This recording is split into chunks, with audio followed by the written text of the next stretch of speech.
Først bliver der tilført noget aktionspotentiale gennem en motorisk nerve, som kaldes en synapse. Ude for enden af synapsen sidder der nogle transmitter, som udsender AP langs sarkolemma og ind gennem T-rørene. Yes, og de bliver så sendt ind i sarkoplasmatisk reticulum.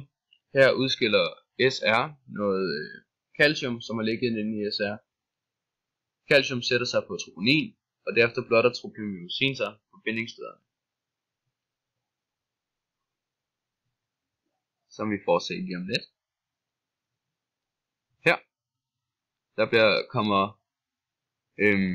vores calciumion så ind og sætter sig på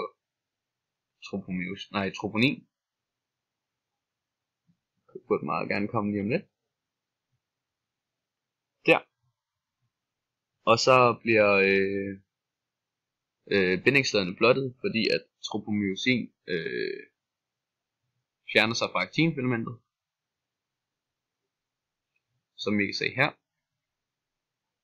Nu kan myosinhovederne binde sig til aktinfilamentet, og der bliver landet en tværbro, og derefter bliver musklen rykket, eller